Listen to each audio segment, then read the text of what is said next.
Қайырлы күн баршаңызға, сіздермен бірге Назерке. Бүгін сіздерге көкөністер мен фаршпен духовкада дайындалатын осындай ерекше дәмді болып шығатын тағамның рецептімен бөлісемін.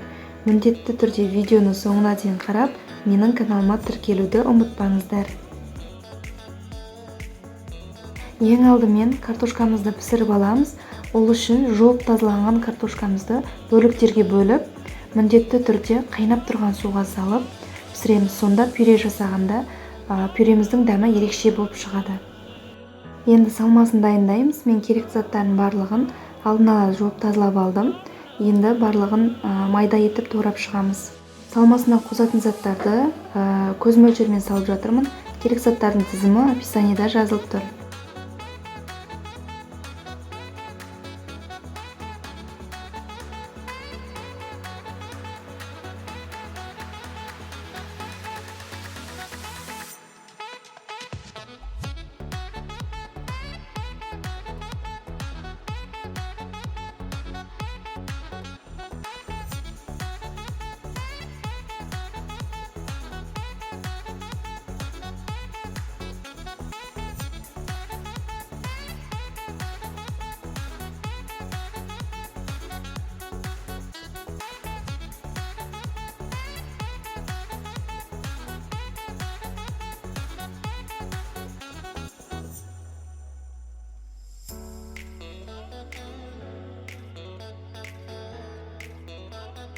Міне заттарымызды дайындап алдық.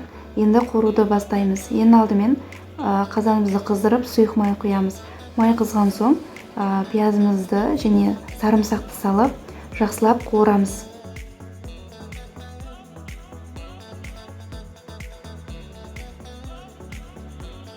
Міне жақсылап қуырылып болды. Енді келесі күштен өткізілген сәбізімізді салып қуырамыз. Келесі кабачогымыз бен тәтті бұрышымызды салып қуырамыз.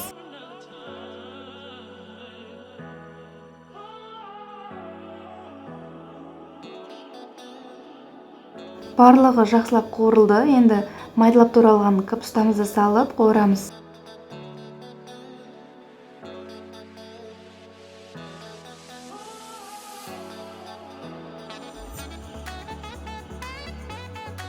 Келесі кезекте соңғысы фаршымызды салып, жақсылап түйін қалдырмай араластырып қуырамыз.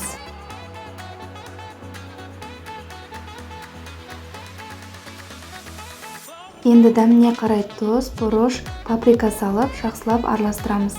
Егерде массамыздың суы шықпаса, шамалы су құйып жіберсеңіздер де болады. Сонда тамағымыз сочный болып шығады. Менде міне өзінің суы шықты, басқа су құймаймын. Міне картошкамыз пісті. Енді пюре дайындаймыз. Ең алдымен арнайы езетін затпен жақсылап езіп аламыз. Сосын сары майды салып, дәміне қарай тұз саламыз. Сосын аздап салқын сүтті құямыз. Сонда пюреміз әппақ пышный болып жақсы шығады. Бір келкі масса болғанша жақсылап миксерлейміз.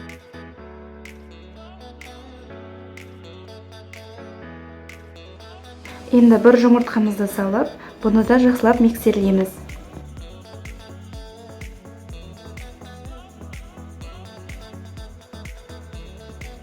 Міне бізде осындай әдемі дәмді пюре шықты.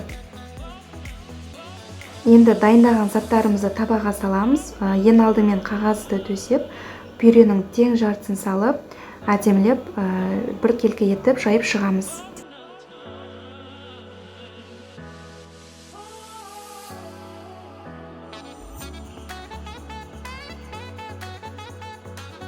Ендігі кезекте жаңағы қуырылған массаны салып, бұны да жақсылап жайып шығамыз.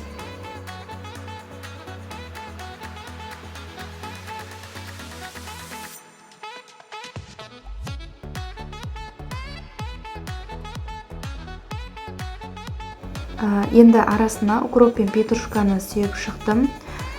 Немесе жаңағы қуырылған массаға салып қуырсаңыздар да болады.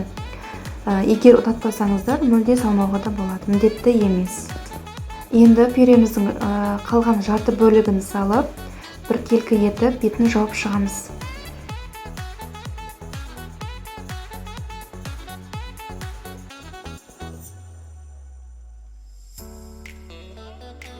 Енді күштен өткізілген ірімшігімізді сүйіп шығамыз. Дайындап болған соң 180 градуста қызып тұрған пешке салып 30-35 минут пісіріп аламыз.